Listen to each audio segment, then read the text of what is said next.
All right. So can everyone hear me? I'm going to try and tone my sergeant voice down a little bit. In a room of educators, sergeant voice, I don't know. We'll see how it goes. So I'm here to talk about academic ethos, and more specifically, embracing practical wisdom with academic ethos. But right out of the gate, I want to talk about today's roadmap, because we're going to take quite a journey, and we have 20 minutes, and that's not a long time, and I'm so tempted to hang out one of these beanbags up here. Never been on a stage with a beanbag before, so I'm really tempted to deliver this from there. So what I want to talk about is where we're going to go, and we're going to start off in ancient Greece. Okay, then we're going to shed a little bit of light in the Dark Ages. Then we're going to swing into the Renaissance, make a little bit of trouble, come out in the 20th century, and then come back to today. We're going to do this in 20 minutes, so there's a lot to cover.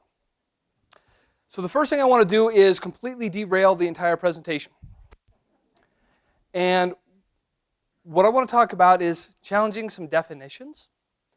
So the first thing I want to ask is, what is a mammal? Right? What is a mammal? Because clearly that's applicable to academic ethos. So what is a mammal? So go ahead and give me, this is going to be very interactive. Oh, but let me change one thing. If you are working on a mobile device, if you're on your smartphone, if you're on your laptop, if you're doing something, I want you to turn it down just for a minute. Now, talking about embracing technology, I'm going to ask you to bring it back. But for right now, I'd like you to just disengage from it for a few minutes. And pay attention to the anxious feeling you get when I ask you to do that. So, right up front, what is a mammal? What defines a mammal? Give me some definitions. Warm-blooded. Chaos. Fur, hair, lactation. Never said that on stage before. Live birth. So, warm-blooded, lactating. Do all mammals lactate? No, but it's a fair definition. Live birth, hair. Okay, so here's what I want everyone to do. Go ahead and close your eyes. Picture a mammal based on that definition. Close your eyes, picture a mammal on that definition. And open them. Is that your mammal? Raise your hand. By show of hands, is that your mammal? Less than 1%.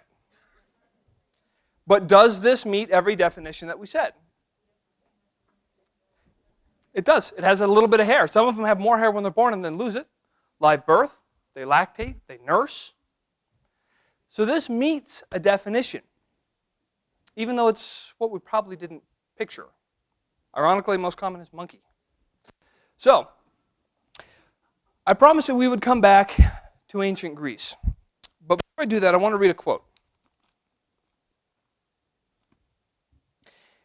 If men use the internet, it will implant in them forgetfulness in their souls. They will cease to exercise memory because they rely on mobile devices, calling things to remembrance no longer from within themselves, but by means of external marks. What you have discovered is not a recipe for memory, but for a reminder. And it is no true wisdom that you offer your disciples, but it is only the semblance, allowing them to Google many things without teaching them. You will only make them seem to know much, while for the most part they will know nothing. As men filled not with wisdom, but with conceit for wisdom, and they will be a burden to their fellows. Does anyone know whose quote that is? It was Socrates. Right? Clearly he was talking about the internet and Google. No, it was mine, but I modified it a little bit. What Socrates said was, if men learn this, it will implant forgetfulness in their souls. They will cease to exercise memory because they will rely on that which is written. So Socrates, as reported by Plato in Phaedrus, railed against this disruptive technology that he said would impart false knowledge in mankind. And this crazy technology that was just going to be the downfall of learning was writing. Writing. You have to think about this as we've gone through. At some point, any technology has been a disruptive source. And for Socrates, it was writing. He said, you can't know something, right? So like, let's say you write down what it's like to peel and smell an orange. All you can really do is provide an accurate reminder to someone who has peeled an orange, right? So if you wrote this down, you described it, you'd be able to recall it, but if you had never peeled an orange, a written description would never do it enough justice. So I ask you, was Socrates correct? Maybe so. Maybe so. Maybe writing is not the way to learn.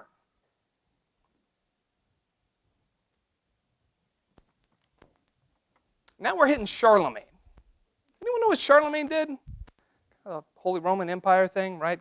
Went out there and kind of united Europe, sort of. A lot of disputing about this. But so we've gone from 400 to 800, 400 BCE to 800 CE. And Charlemagne was the king of the Franks. He inherited from his father, Pepin the Short. Semantics are important. So Pepin the Short gave him the Franks, right, France. And so he went out and he united what has really kind of become modern-day Europe. And when he did this, he took over a lot of the Germanic tribes, and he brought them together. But the problem is they spoke different languages. There was different culture. And Charlemagne, who was this, he started life as illiterate. I mean, I guess most people start life illiterate, but he went that way for some time, okay? And it was once he became military very successful that he said, I need to do something with my empire. Okay, it's gotten big enough now that I need to be able to do something with this. And I can't unite it unless I can have them have some commonalities. So we looked at was he said, okay, look, I want everyone under one church. So to do that, he said, I need to teach everyone to read and write. The literacy rate at this point was dismal, right? We're right in the middle of the Dark Ages. It was a very uncommon thing to know to read or write. And scribes at this time, many scribes were illiterate. And they would visually interpret the scroll from a manuscript onto a new one without even knowing what the words meant. Now, not all. Some were learned folks. But a lot of it was considered artistic talent. You didn't need to know what the stuff was. You just had to be able to transfer it over. And the more pretty you could make it, right, putting your own artistic flair onto it, well, that was considered great penmanship. And it took about 3 years, a little more, to copy a Bible. Well, as Charlemagne looked into this, he said, okay, wait. Nah, first off, this book is written completely different from this book. It's the script, everything is completely different. He said, I don't know where something starts, where something ends. We've got to do something about this. So he goes out and he learns how to read, learns how to write, invests a lot of time in this disruptive technology. And he uses it to unite his empire by standardizing Corinthian font, right? He says, no. It's no longer about how cool and pretty you can make it. It's about making it the same. So that when somebody picks up this book, they can read it. And when somebody picks up that book, they can read it. So he goes out and he does this. And also, does anyone else know what else kind of a cool thing Charlemagne did? If you've ever liked a question mark or an exclamation point, if you like that kind of thing, that was him, right? So he's the one who went out there and did that. Another thing he did is he said, okay, now that I'm standardizing writing and I've introduced grammar and punctuation, something that you wouldn't think is disruptive, but at the time, it really infuriated people, this punctuation, right? He's going to ruin knowledge. So he went to this guy, Alcian, and said, okay, now that I've standardized writing, what do we got to do to make everyone in my empire the same level of knowledge? And Alcian came up with a strategy saying, okay, there's 2 different types of knowledge that we need. The trivium, which was grammar, rhetoric, and logic, which is where we get what? Trivia. That was the trivia question, right? Trivium. And then we had quadrium, which was geometry, arithmetic, astronomy, and music. And so he said, okay, now everyone's going to learn this. So he tried to standardize a lot of what was going on. But it was really disruptive. And there were people saying, no, you are destroying writing by understanding what is written. Now that's a crazy thing. But understand at one point, this was an argument. Well, now we're going to come into the Renaissance, right? So we've left the Dark Ages and we've come into the Renaissance. And here we have Gutenberg. Pretty much if you want to make an impact on history, have a beard. So here we have Gutenberg, who did some cool stuff. More was attributed really to him than is accurate, but he went in and started this removable type. Anyone who says, oh, he did the printing press, well, there were other printing presses. But he did this movable type thing that was pretty cool and made knowledge accessible, made it cheap. Made it cheap. Elements of what he did certainly made it inexpensive. Well, that's a fascinating thing, but there was a guy named Johannes, two Johanneses, right? They were at the same time, and he was a big to-do clergy guy. And Tritemius, I think was his name. And he said, now wait a minute. By making it cheap, you are making knowledge cheap. So let me read you what he said. He said, the writer, while he is writing on good subjects, is by the very act writing introduced in a certain measure into the knowledge of mysteries and greatly illuminated in his innermost soul. And so what he said was, no, the only way that you can learn is by reading what is written and then writing it yourself, because this is how the scribes had been doing it. And he said, now if you're going to go off and you're going to do this thing where you make printing easy, making it simple, making it fast, and turning it out, you're ruining the knowledge. You don't have to work for it now. It's too accessible. So other people jumped on this bandwagon and said, now hold on. This printing press, this inexpensive, quickly produced information is not going to be valid information. Now we're going back to Socrates, right? So we're saying, okay, it's not valid because you didn't have to work hard for it. It's not valid because it's cheap. And it's not valid because when we are trying to enter into this, the way that you learned prior to this was you were transcribing, and in order to get to information, you had to talk to a scribe. You had to talk to someone who was learned in the field, and you couldn't just do it on your own. So what movable type did was introduce autodidactic learners, right? If I want to learn something, I can look it up.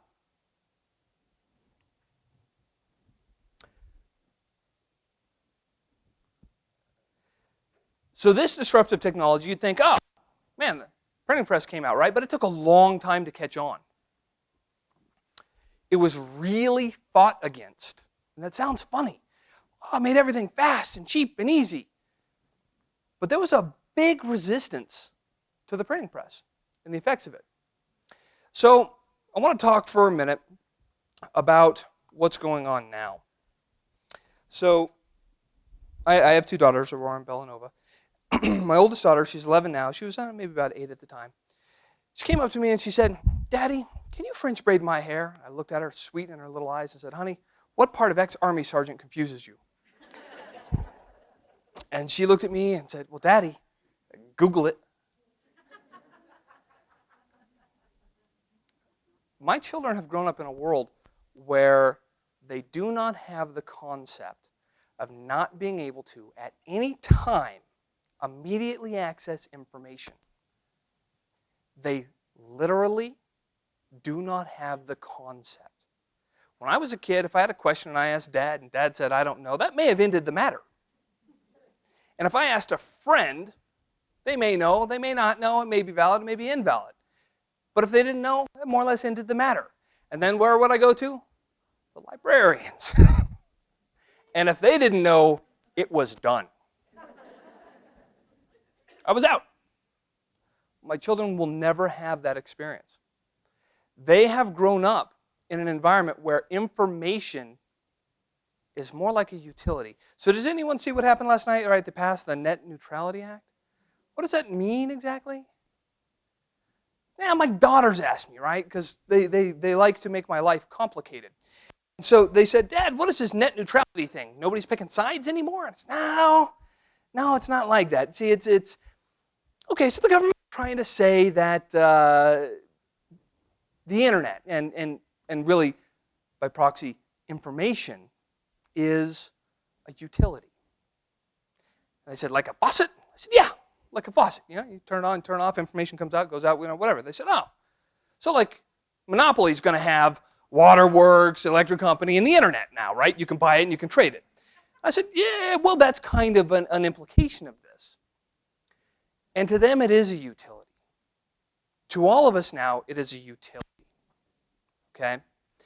Information, which used to be coveted, is now ubiquitous. What's more important is, what are we doing with it? How does it integrate? So, what if we lose control? What if we lose control? So we have all of these electronic devices, right? So what if we say, okay, students can bring these disruptive devices, cell phones. Who in here owns a smartphone? By show of hands, smartphone? Yeah. 5 years ago, smartphone? Okay. 10 years ago, smartphone? Right. How many phone numbers do you remember right now? 10 years ago, how many phone numbers did you remember? So, are we human cyborgs? Yep. We are storing information external to ourselves. And that information is not just cell phone numbers, but it's how do I get somewhere? What is this? What is that? We are literally transferring that knowledge to an external source, and then we're accessing it. So what if we lose control? What if we lose control and say, okay, you know what? Every test that I have in a classroom, every assignment that I do will be open book because I recognize that I wouldn't make you take a test in the dark because I don't approve of the utility of electricity. That if before you take an assignment you're not allowed to drink from your faucet, you have to go to a well. Okay? I'm going to say I recognize it as a utility and it's going to be ubiquitous and it's going to be everywhere. So what if we lose control? What if we let in all of these devices and access to information? What if we lose control? Frankly, my dear, I don't give a damn. So in October of 1939, they pulled Gone with the Wind, right? It was just about to come out. It was about 2 months before it came out, and they said, no, you can't come out. You're violating the Hays Code. This line in there where you say, damn, is really bad. You can't say this. This is on the no-no list. So the producer wrote to Hays, to that whole organization, and said, okay, and look, this is the most critical part of the entire movie. This sets up the relationship between the characters. And in our test audiences, this is the line they walked away with. He said, you have to make an exception for this line. And I said, well, we don't know. And he says, look. If you go out and you look at other things that are going on right now, people are using this word. They're using it. And they say, yeah, but it's not official. They're not using it in an official capacity, right? Look at all these devices that we're using everywhere, but we're not using them don't let them on an exam. It's just, well, okay, no, look. Tell you what, it's not like, I'm asking for an exception. This won't become the rule. It's not like a slippery slope where if I say, okay, you could say damn in this movie. It's not like they're going to be cursing in movies after that. Damn it. Yeah, they are. But it's the new normal. Damn is not as offensive as it was. It's kind of damn fun to use. So, the new normal might be that this invasive, disruptive technology, like this crazy stuff like writing, right? Which, what if you let somebody learn from that? Okay, crazy. Damn it. Or what if, you standardize things and start using stuff like grammar? Damn it. What if you let students have endless access to information anytime and anywhere? And we shift from the value of education being what you know to being what do you know about what you know. what can you do with what you know? How does what you know connect to other things that you know, and what can you make from that? That synthesis of information, that practical wisdom approach to disruptive technology of saying we recognize it's here, damn it, it's everywhere, and that is it going to open a floodgate and will we lose control? Yeah, but it's going to be the new normal. And what can we do with that? What do we need to do for the learners as we move forward? So we've gone through Socrates, we hit Charlemagne, we did Gutenberg, we did Gone with the Wind. All of this information was out there, but the critical thing was weaving this together. Who would have thought that you would have ever had something talking about Socrates, Charlemagne, Gutenberg, Gone with the Wind as human cyborgs in a presentation? It's a bizarre mixture. So here's what I want to do. Here's how I want to leave you. By show of hands, do you know why most jeans have that small pocket? By show of hands, do you know why? And if your answer is for chapstick, put your hand down. I lost 70% just right there. That's interesting. Okay, without sharing with your neighbor, anyone with a device, I want you to tell me, why do most jeans have small pockets? When you know, raise your hand. Or in fact, be even more dramatic. Stand up. When you know the answer, stand up.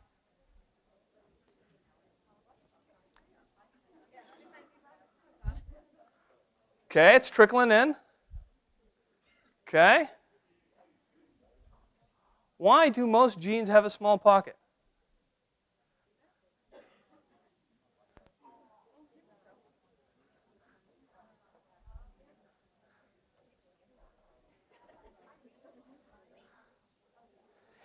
And once you know, I want you to turn to your left and to your right and tell them. And when they know, I want them to stand up.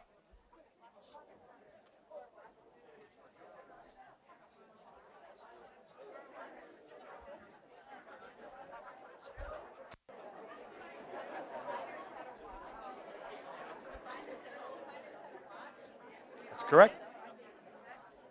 Yep, Levi's in the 1800s. Yep. Yep. Yep. See? Okay, so now that I've lost control, let me pull it back. Why? Why do most jeans have a tiny pocket right there? The watch! The little pocket watch, right? To hide it right in there.